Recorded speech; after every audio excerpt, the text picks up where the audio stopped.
Occasion ఏదైనా location ఎక్కడైనా తెలుగువారి వేడుక అంటే ఆలివ్ మిఠాయి ఉండాల్సిందే.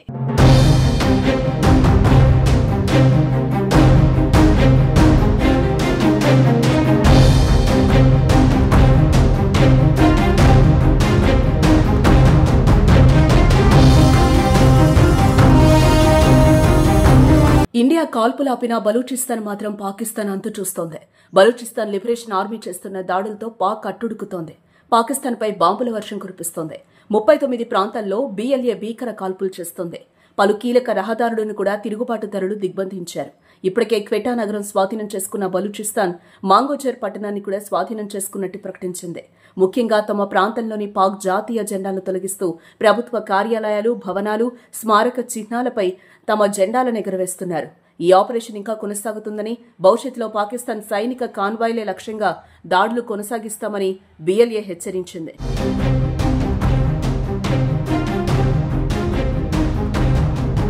స్థానిక పోలీస్ స్టేషన్ను తమ నియంత్రణలోకి తీసుకున్నామని, కొందరు పోలీసులను బందీలుగా పట్టుకున్నామని కూడా BLA వర్గాలు వెల్లడించింది. కొందరు పాక్ సైనికులను బాంబులు పెట్టి లేపేసిన వీడియోలను కూడా బలూచిస్తాన్ ఇటీవల సోషల్ మీడియాలో పోస్టు చేసింది. మొత్తం నెల రోజుల్లో 100 మంది పాకిస్తాన్ సైనికులను హతం చేసినట్టు బలూచిస్తాన్ లిబరేషన్ ఆర్మీ చెప్పుకుంటోంది. బలూచ్ మెరుపు దాడితో పాక్ జవాన్లు ఉక్కిరిబిక్కిరవుతున్నారు.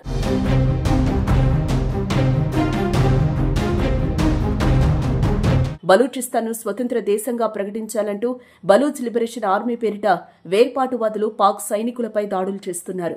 కొన్ని చోట్ల పాకిస్తాన్ ఆర్మీని బలూచ్ లిబరేషన్ ఆర్మీ సాయుధులు తరుముతున్న వీడియోలు వైరల్ అవుతున్నాయి.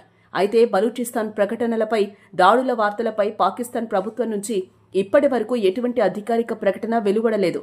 అటు సైన్యం కూడా ఎటువంటి ప్రకటన చేయలేదు.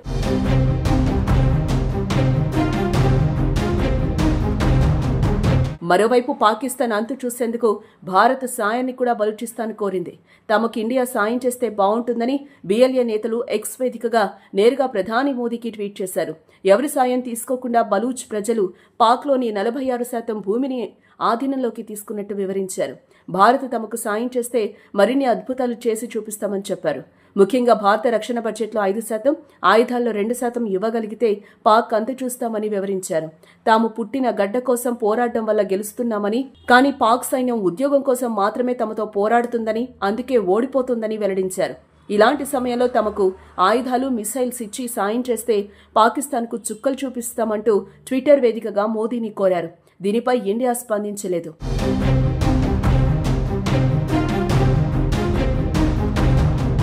బలూచిస్తాన్తో పాటు తెహ్రీకే తాలిబాన్ పాకిస్తాన్ అనే తాలిబాన్లు కూడా పాక్ సైనిక స్థావరాలపై TTP ఉగ్రవాదులు మొదట లేజర్ రైఫిల్స్ తో 6 సైనికులను హతమార్చి అనంతరం తేలికపాటి ఆయుధాలతో మిగిలిన వారిపై మెరుపు దాడికి పాల్పడ్డారు. ఈ దాడిలో మొత్తం 10 మంది సైనికులు హతమయ్యారు. ఇలా సొంత దేశంలోనే అంతర్యుద్ధంతో పాకిస్తాన్ ప్రమాదంలో పడింది. దీనికి ఇండియాతో పెట్టుకుని మరింత నష్టాన్ని చూసింది. రానున్న రోజుల్లో పాక్ తీవ్ర దుర్భర పరిస్థితులు ఎదుర్కోవడం ఖాయంగా కనిపిస్తోంది.